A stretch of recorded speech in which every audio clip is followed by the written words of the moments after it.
कभी रात को अकेले में बैठकर यह सोचा है कि आपकी जिंदगी का असली दुश्मन कौन है? वो लोग जो आपके खिलाफ साजिश रचते हैं, आपके हेटर्स जो आपकी हार पर तालियां बजाते हैं, आपके कॉम्पिटिटर्स जो आपसे आगे निकलने की कोशिश करते हैं, या फिर आप खुद?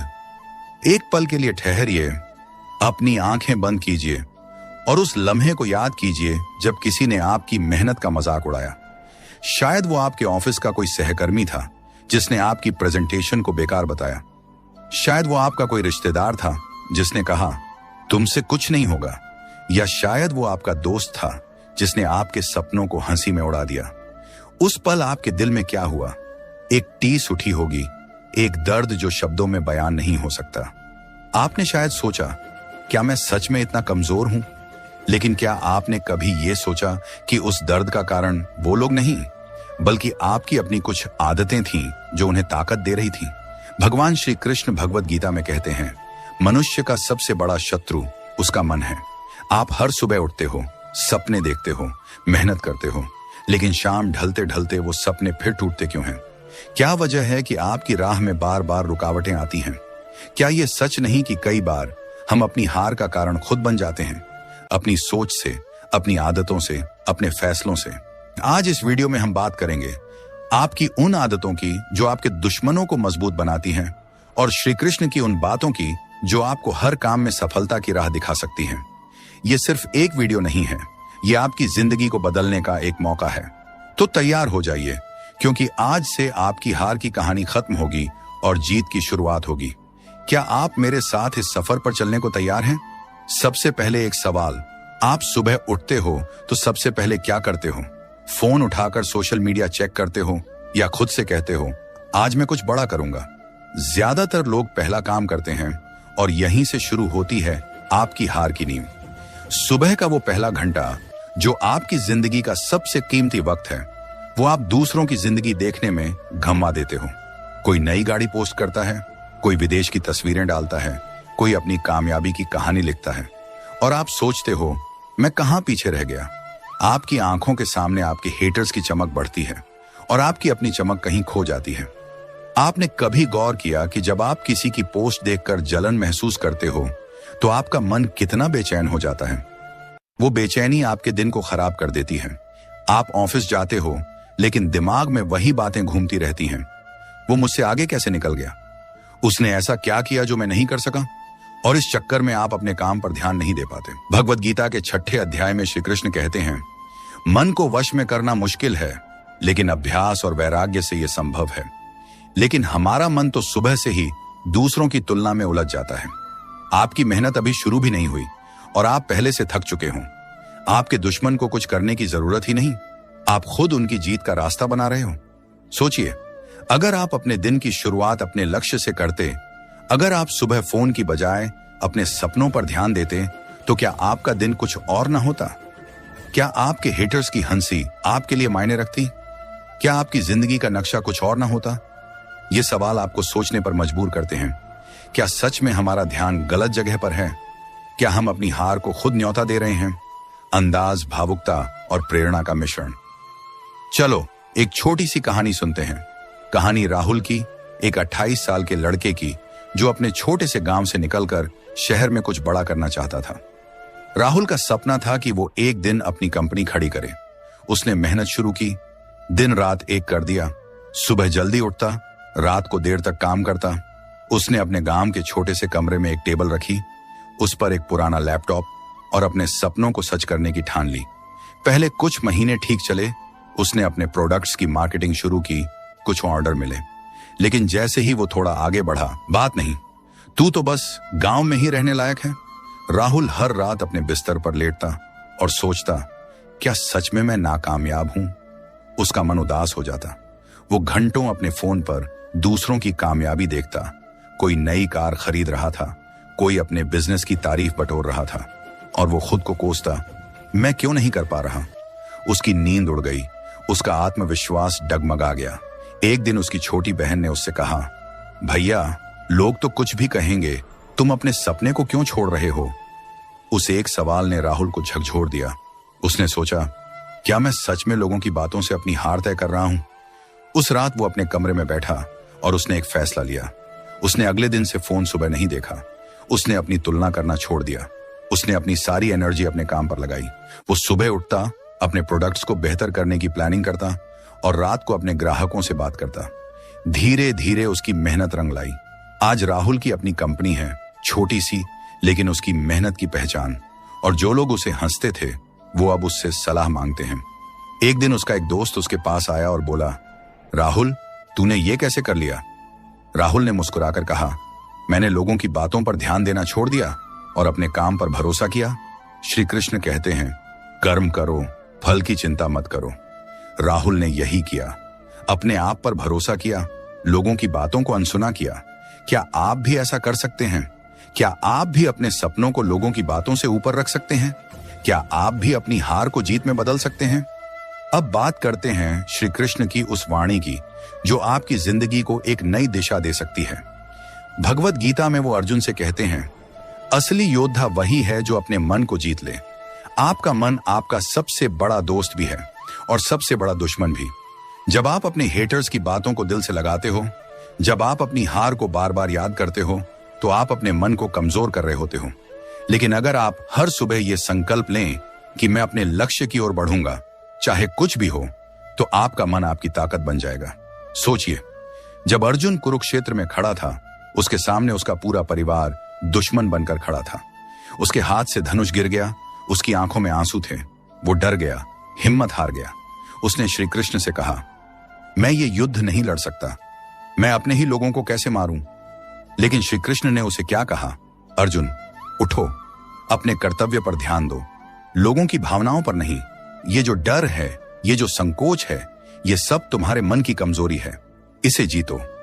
आज आप भी अपने कुरुक्षेत्र में खड़े हो। आपके हेटर्स, आपके कॉम्पिटिटर्स, आपके दुश्मन आपके सामने हैं। वो आपको नीचा दिखाने की कोशिश करते हैं, वो आपकी मेहनत का मजाक उड़ाते हैं। लेकिन क्या आप हार मान लोगे या श्री कृष्ण की बात मानकर अपने मन को जीतोगे? एक छोटा सा अभ्यास शुरू कीजिए। हर दिन सुबह 5 मिनट खुद से बात करें।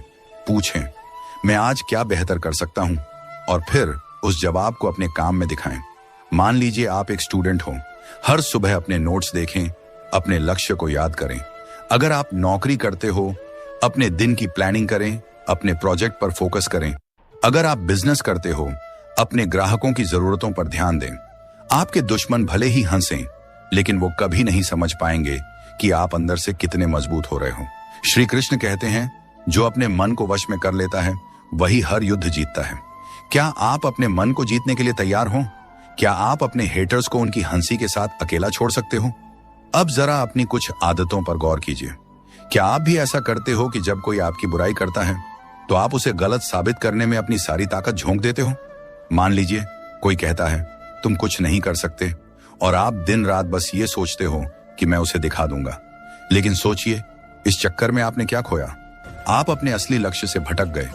आपके हेटर्स का मकसद पूरा हो गया, उन्होंने आपको उलझा दिया, आपकी एनर्जी बर्बाद कर दी। ये एक ऐसी आदत है जो हमें अंदर से खोखला कर देती है। मैं आपको एक छोटा सा उदाहरण देता हूँ। एक बार मेरे एक दोस्त ने मुझे बताया कि उसका बॉस हमेशा उसकी मेहनत की आलोचना करता था। वो हर बार उदास हो जाता और दिन रात बस ये सोचता कि मैं बॉस को कैसे गलत साबित करूं। वो अपने प्रोजेक्ट को बेहतर करने की बजाय बॉस की बातों में उलझ गया। एक दिन उसने मुझसे कहा, मैं थक गया हूं। मैंने उससे पूछा, तू अपने काम को बेहतर करने के लिए मेहनत कर रहा है या बॉस को जवाब देने के लिए? वो चुप हो गया। फिर उसने फैसला किया, अब मैं सिर्फ अपने काम पर ध्यान दूंगा।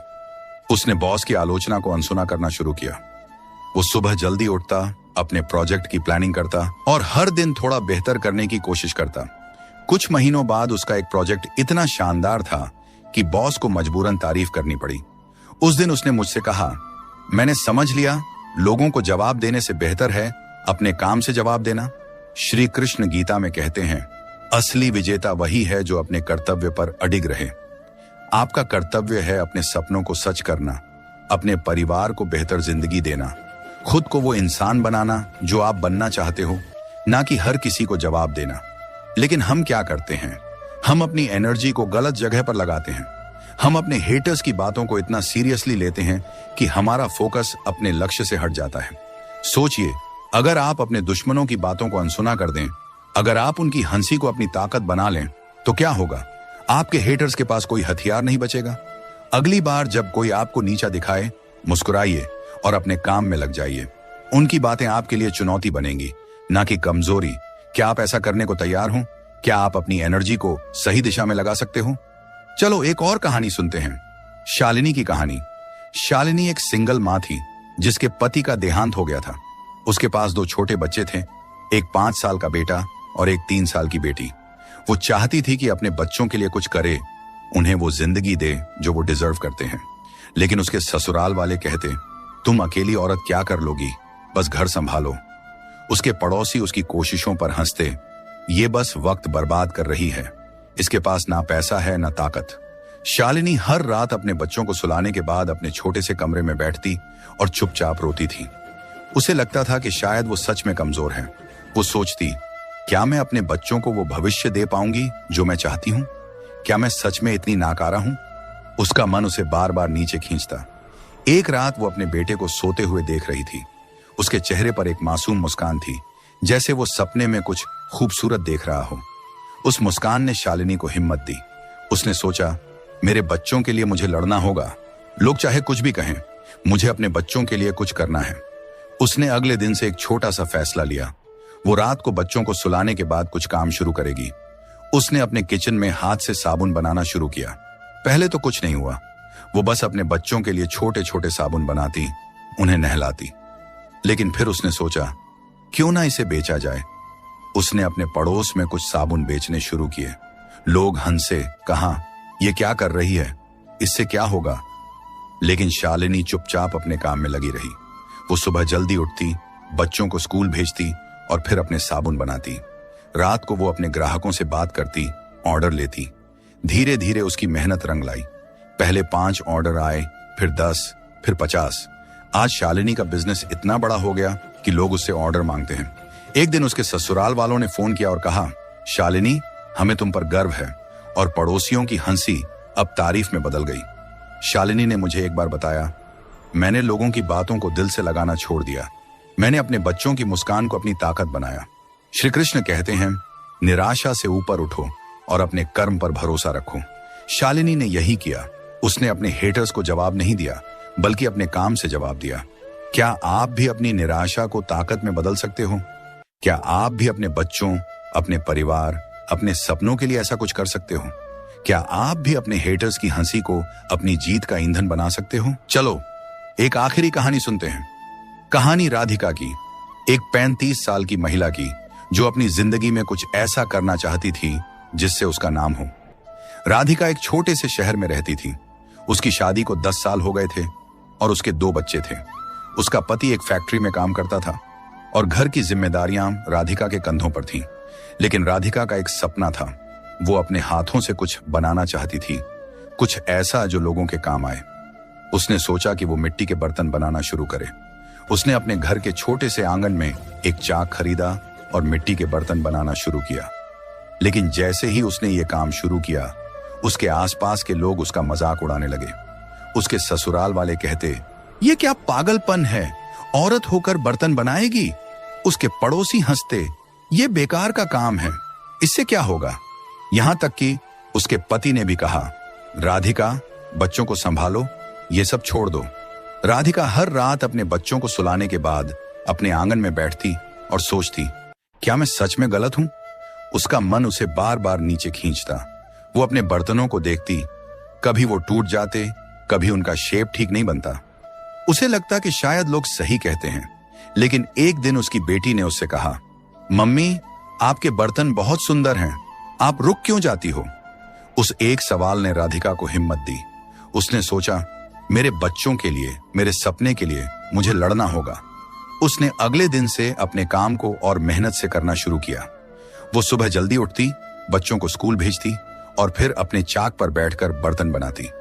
वो हर दिन कुछ नया सीखती, कभी मिट्टी को सही तरीके से गूंथना, कभी बर्तनों को पकाना। पहले कुछ महीने मुश्किल थे, कोई खरीदने नहीं